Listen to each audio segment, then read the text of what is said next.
Hey, good morning everyone and welcome to your channel Learn Data Science with Pranjal. In this knowledge video, I'll talk on hypothesis testing. So hypothesis testing is a topic which is not widely understood by the people. So normally people learn the R, they learn Python and they learn algorithms and start creating the models. But the concept behind the hypothesis testing is still not clear to many of the people. So in this video, I'll try to discuss what hypothesis testing is. Though this is a kind of recorded video, but I'm trying to make it a bit of interactive, as in I'll ask few questions and I'll give audience some time to think, and then later on they can check the solution. Okay, what they thought, was it right or was it wrong? And this would be the first video in the series of hypothesis testing video. In this video, mostly I would be a theoretical video, and in later on videos,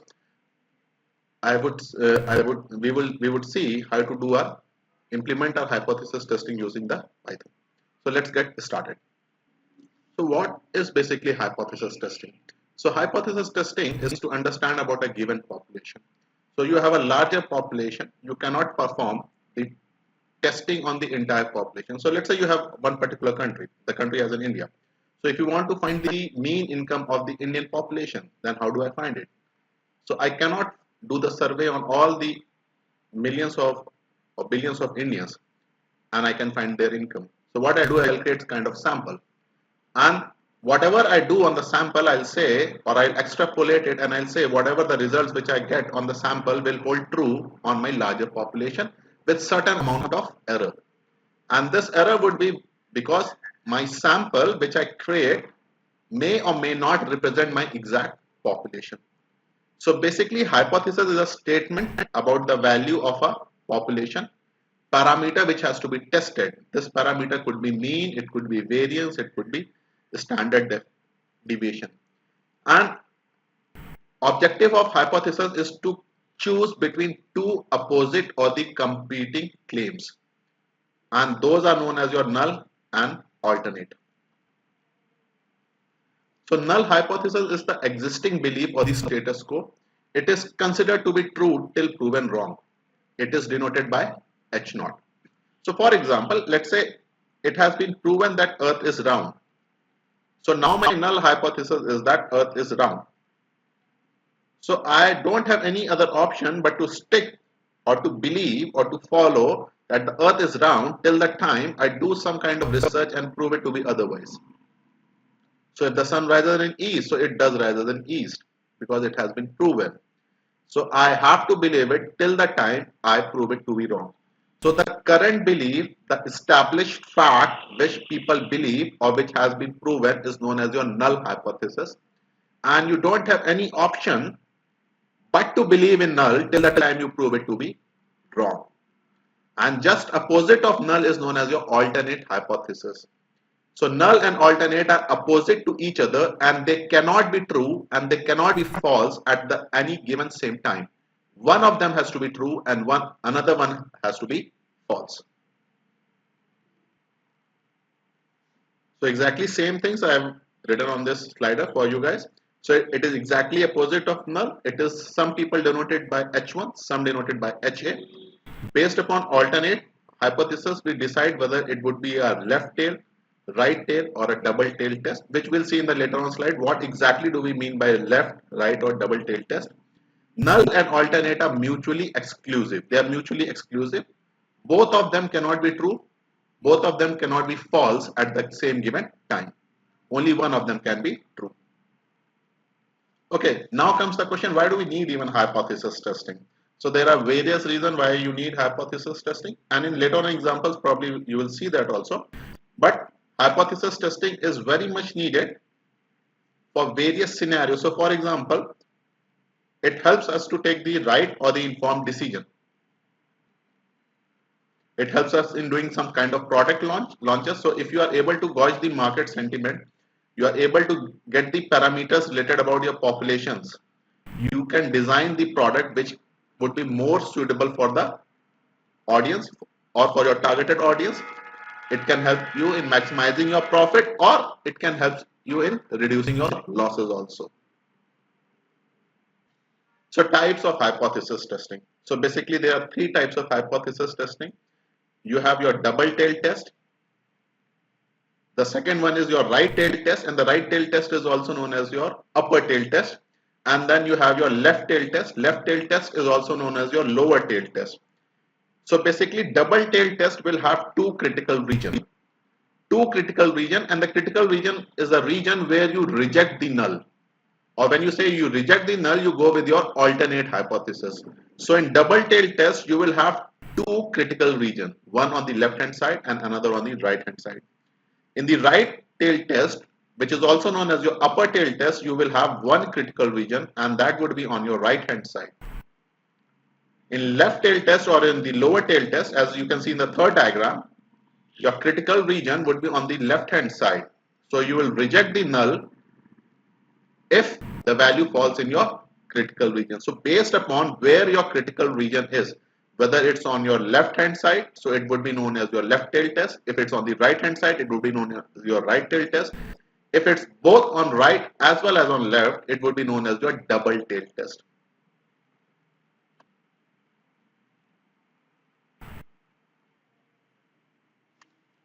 So one question might be coming to your mind, that how would I decide, okay, whether it's a right tail test, it's a left, or it's a double tail test? Or in a way, how would you say, okay, where should my critical region lie? So it's actually very simple to decide whether it's a right, left, or double tail test. So if your null hypothesis is that if something is equal to, then it becomes your double tail test. Because if I say, okay, mean income of the population is, let's say, $5,000, then alternate would be it's not equal to 5,000, which means that it can be less than 5,000 or it can be more than 5,000. So it automatically becomes your double tail test. And now if I change my statement and I say that my null hypothesis is maximum income, maximum value of mean income is $5,000, then anything less than $5,000 is still falls with your null hypothesis. But when the income is more than 5,000, then it becomes your right tail test, because now you will reject the null when the income is more than 5,000 and not less than. If I change my statement, I say if the income is at least 5,000, then it becomes your left tail test, because anything 5,000 still holds with your or goes with your null hypothesis, and things which are less than 5 will become your, you will reject the null when the income is less than 5,000. So it will become your left tail test. So basically, when you read the question, try to identify whether it's something equal to, maximum, or minimum. So based upon that, you can decide whether it's a left, right, or double tail test. So many people will actually find, okay, how do I finally decide, and how do I do the calculation and everything? So I have written down the few steps. If you follow these steps, you will never face any problem in determining whether it's a right tail, left tail, and whether I should be rejecting the null or I should be accepting the null. So the first step is you determine your null hypothesis. And then you determine your alternate, because you know that alternate and null are always exactly opposite to each other. So based upon null and alternate, you can decide whether it's a double tail, left tail, or right tail test. And then you perform the calculations. Using the formula, you perform the calculation and compare your calculated value with the given value. And if the calculated value is falling in your critical region, you reject the null, otherwise you accept the null. So you will get more clarity when I'll take few examples.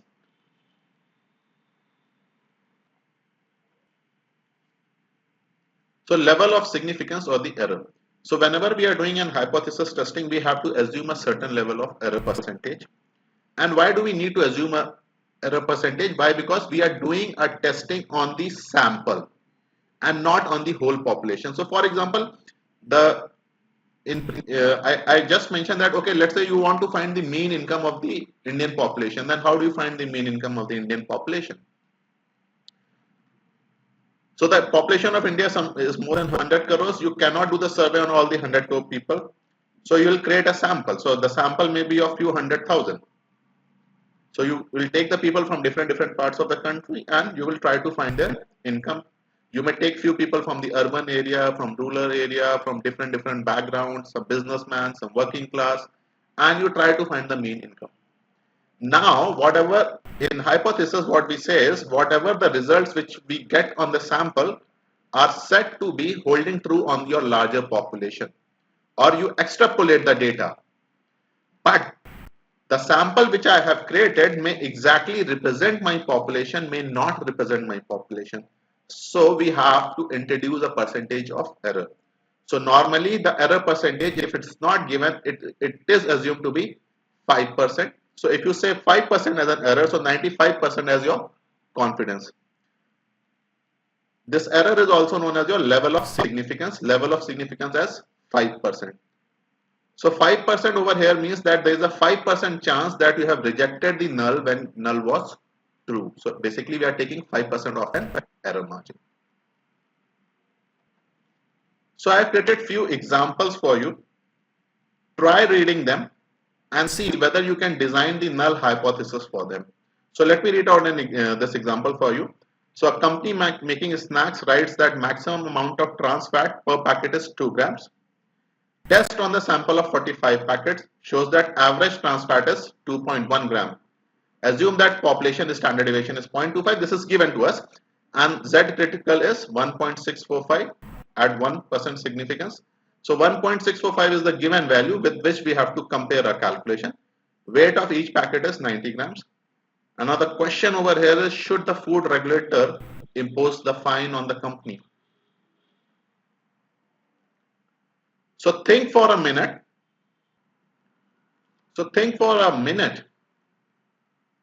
And try to just think of the null hypothesis. Okay, after reading this, what could be the null hypothesis? And I'll also wait for 5 to 6 seconds. So 1, 2, 3, 4, 5. So was your response something like this? Did you thought that null hypothesis fine should be imposed? Or you thought fine should not be imposed? Or did you think that trans fat is less than 2 gram, null hypothesis? Or did you thought that null hypothesis is trans fat is more than 2.1 gram? If your answer was out of any these of 4, then probably your answer is not right. Why? Because remember that I have said that null hypothesis is your existing belief or the current belief. So if you think that the null hypothesis fine should be imposed, then your answer is wrong. Why? Because you are directly doing the conclusion. So remember that in null hypothesis, you believe till the time you prove it to be wrong. So currently you are still doing the testing. You haven't proved that company has done something malpractices. So you cannot impose the fine as of now till the time you prove it to be wrong. Trans fat is less than 2.1 gram. So this 2.1 gram is the number which you are getting on the sample and not on your larger population. So you have created a sample of 45 packets. On those 45 packets, you are getting 2.1. So I'll just give one hint or the tip which will always help you out. Never use any sample parameters to design your null and alternate. Never use any sample parameters to design your null or the alternate hypothesis.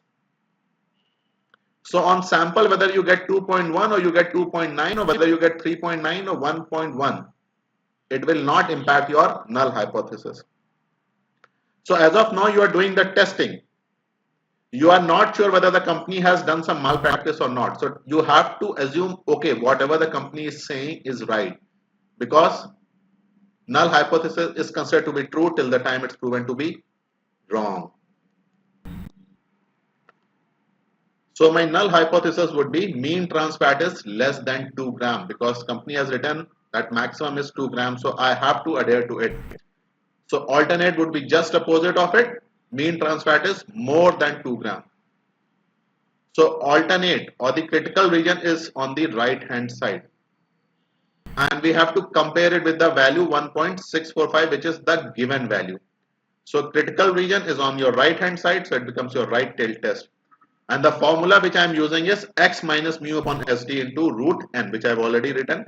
What is x? X is the values which you are getting on the sample. So on the sample you are getting 2.1. Mu is the mean of the population. So that is your 2, because company is not having just 45 packets, it is having millions and millions of packets which are circulating in the market. So on each packet it is written 2. So 2 becomes your population and 2.1 becomes your sample. The standard deviation is already given. Root n, n is your sample size. So value comes out to be 2.68. 2.68 is more than 1.645, which falls in the critical region. And we know that if the value falls in the critical region, we reject the null. So the same thing I have written under the conclusion side. So reject the null as the calculated value falls in the critical region. And if the value is falling in the critical region, you are rejecting the null, you are going with the alternate. So what is the alternate hypothesis? Alternate hypothesis is that mean fat is more than 2 grams. So mean fat is more than 2 grams, then company is not doing what it has written on the packet. So it has done some malpractices, or the company product is not adhering to what has been written on the packet. So yes, food regulator should go ahead and impose the fine. Let's take another example. So a company wants to launch a new toothpaste with salt and mint flavor. Let's say it did a random sampling on some 200 customers and found that acceptance rate among them is 33%. Assuming 90% confidence level, help the company manager whether to launch the product or not. Acceptance rate of current toothpaste is 30%. Assume Z value to be 1.645. Should the product be launched? So basically in this example, the manager wants your help to decide, and he wants your help to make an informed decision. So he wants to launch a new product, and he has done a survey on a closed group of users, that is some 200 customers, before doing an actual product launch in the larger market. And out of those 200 people, 33% have accepted the product, and they're saying, okay, your product is good. But should the person, does this 200 people, 200 customers, do they actually represent the larger market, the country or the city or the state where this company wants to launch the product? Assuming 90% confidence as in 10% chance of error, help the company manager whether to launch a product or not. Acceptance rate of the current toothpaste is 30%. So this is a new toothpaste which the customer wants to, which the company wants to launch, but there's few other toothpaste which company already has in the market, and those toothpaste have the acceptance rate of 30%. So now you need to decide, okay, should the manager be launching the product or not? So before that, we need to decide what is our null and what is our alternate. And once we are able to decide what is our null and alternate, then probably we can decide, okay, what should our testing criteria be? So take few seconds and decide a statement, or think of a statement. What is your null hypothesis? So take a while and then let's see. So what was your response? So does your answer matches some from these 4-5 points which I mentioned? So some people might have thought, okay, product should be launched. Some might have thought, oh, no, product should not be launched. If you think that the null hypothesis should be acceptance rate of current toothpaste is 33%, acceptance rate of new toothpaste is 33%. But actually none of these hypotheses holds true. So if you think that product should be launched because 33% people have accepted it, then remember one thing, that these 33% is not from the entire population, but they are only on the sample of a 200 people. And these 200 people may represent your larger population, they may not represent your larger population. And if you say that the product should be launched, then probably there is no need of hypothesis testing. But at this stage, we are doing the testing. So product is still not being launched. So product is still not being launched. So I can't say that product would be successful. So I have to say that, okay, my product will not be successful because this has not been tested. So I have to stick with the null that my product may not be successful. If I say that my null hypothesis would be that acceptance rate of current toothpaste is 33%. So this statement is not right, because this 33% is again coming from your sample and not on the larger population. So your null hypothesis should be something like this. Current acceptance rate of the new toothpaste. acceptance rate of the new toothpaste is less than 30%. Because if you say that the acceptance rate is more than 30%, then there is no need to do the testing. You directly go ahead and launch the product. And remember one thing, the tip which I gave in the previous example, never use the sample parameters in deciding your null. So this 33% and this 200 is coming from the sample. So they should not be used in your designing your null or designing your alternate. So my null hypothesis would be current acceptance rate of new toothpaste is less than 30% because new toothpaste is still not launched. You cannot be sure whether it would be accepted by the audience or not. And since the already existing toothpaste are accepted by 30% of the population, so if a new toothpaste is accepted by less than 30%, there is no point launching a product. So once you have decided your null, your alternate would be current acceptance rate of new toothpaste is more than 30%. Since I am saying more than something, it becomes your again a right tail test. So critical region or the rejection region, the region where you reject the null would fall on your right hand side. And now I apply the formula. The formula I've written is P. There is one small p minus capital P root capital P into 1 minus capital P divided by n, where n is your sample size, which is 200. 0.33 is on your sample. So 33%, when I've written in decimal, it becomes your 0.33. 30% in decimal becomes your 0.3. The value comes out to be 0.92. This 0.92 is less than 1.645. So it will fall in this green region or the region of acceptance region. And if the value falls in the acceptance region, then I do not reject my null or I fail to reject the null. I failed to reject the null. And what was my null? My null was acceptance rate of new toothpaste is less than 30%. So if acceptance rate is less than 30%, then why should I launch a product? So we'll ask the manager or the product manager, no, don't launch a product because acceptance rate is less than 30%. Or I'll say that your values are falling in your acceptance region.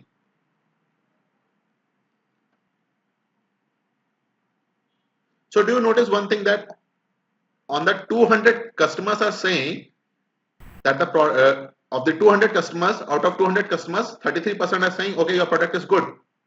But remember, these 200 people may represent your population, may not represent your population. So in this scenario, we should not be launching our product. Okay, let's take another example. Example 3. Blood glucose level for the obese patient have been traditionally found to be around 120 with the standard deviation of 18. An endocrinologist prescribes a new diet and claims that it will have mostly a positive effect on your blood glucose level, but also warns that some patient it may give a negative effect as well. A sample of 81 patients who have tried the new diet have a mean glucose level of 110. Question: test whether the diet has an effect at 5 level of significance or not.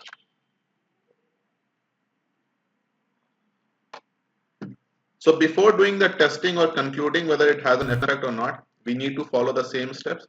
You need to decide what is your null hypothesis, alternate hypothesis. Based upon null and alternate, we need to decide whether it's a right tail, left tail, or a double tail test. So take few seconds and think.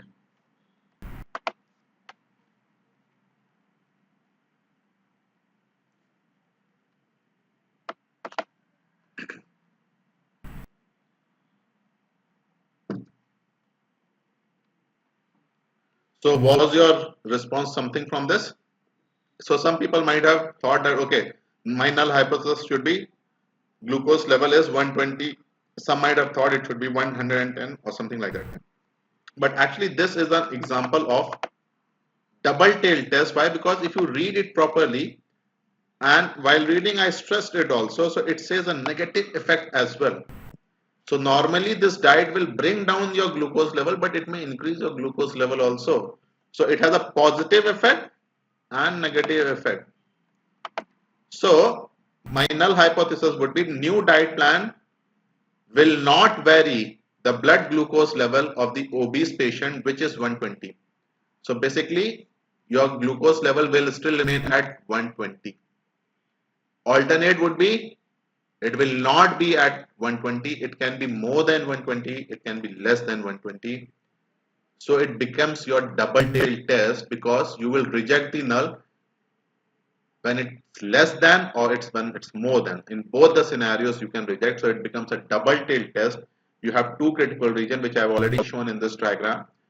One on the left, one on the right hand side. The formula again remains the same, x minus mu upon SD into root n, where x is your sample parameter, mu is your population parameter, n is the sample size, SD is your standard deviation. So 110 minus 120 by 80 into root 81, which is 5. So this 5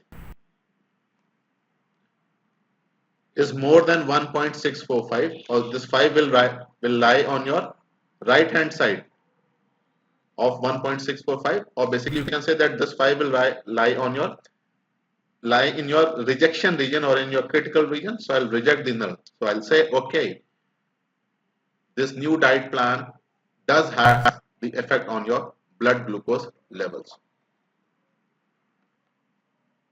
So this brings us to the end of this knowledge video, and I am sure you like the concept of hypothesis testing and the choice of examples which I have taken, that diagrams which I have used. So if you have liked it, please go ahead and like the video and subscribe to the channel. In the next 2-3 days, I'll try to post another video where we'll see how to do our t testing, z testing in a Python, followed by how to do a chi-square test and ANOVA test and the theory behind chi and ANOVA. So thank you everyone for watching this video. Hope to see you soon in my next video. Till that time, happy learning. Thank you.